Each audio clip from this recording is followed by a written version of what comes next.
Imagine spending hours fighting a video game boss.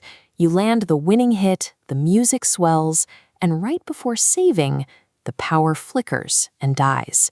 When you turn the console back on, all your hard work is gone. This is because your progress was living in the computer's active memory, a fast, temporary workspace that only stays awake as long as it has electricity.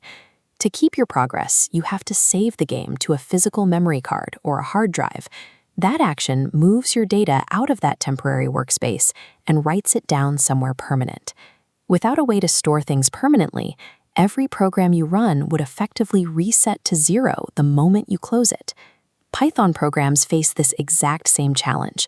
When you're running a script, it keeps track of names and numbers in the computer's temporary memory, but all that data disappears the second the program stops running. Python's solution is something you likely use every day: the file. Files are Python's version of that memory card.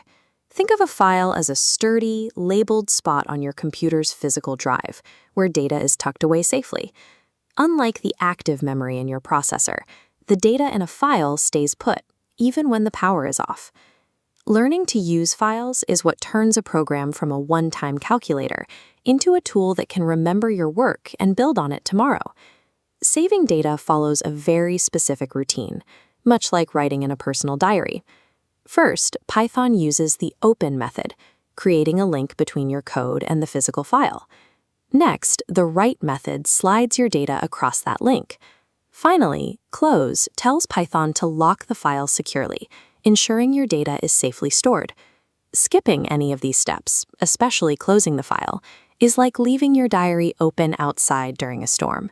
Your work might end up unreadable or lost entirely. So, what kind of data are we putting inside these files? In Python, we generally deal with two different types, starting with the most familiar one. A text file is a basic format made up of standard letters, numbers, and symbols, the same things you find on your keyboard. This is a text file opened in a basic editor. Computers store these by matching every letter you type to a specific number code. When you open the file, the software just translates those numbers back into characters you can read instantly. Text files are perfect for names, your daily notes, or grocery lists, but they can't easily store complex information, like the high-definition textures or character models from a video game. When we need to store rich, complex data, we need a container that is more efficient than a simple list of letters. That's where the binary file comes in.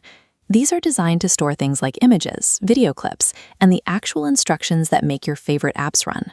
If you try to open a binary file in a standard text editor, you'll just see a confusing jumble of symbols. These files are meant to be read by computers, not people, so the data is packed for specific software to understand. While humans see a mess of ones and zeros, the computer sees exactly what it needs to rebuild a high-resolution photo or a complex game world. This creates a challenge for a programmer. How do we take a live piece of data, like your character's current inventory and health, and flatten it out so it can fit inside one of these binary files?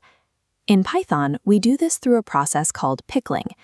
Just like a cucumber is transformed to last on a shelf, your data must be specially prepared to sit safely on a hard drive.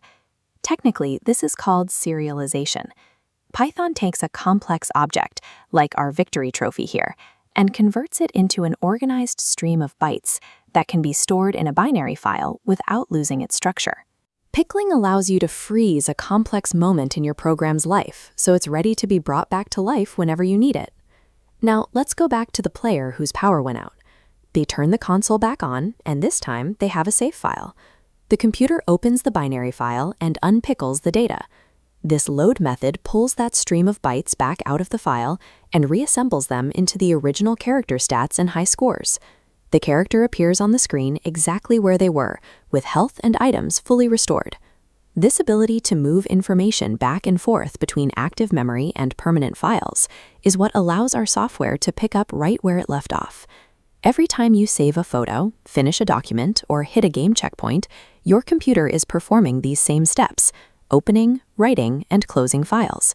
Simply put, a file is just a maimed location on a drive where data is kept permanently so it can be used again later. Without this simple concept, our digital world would have no memory. restarting from 0 every single time we hit the power button.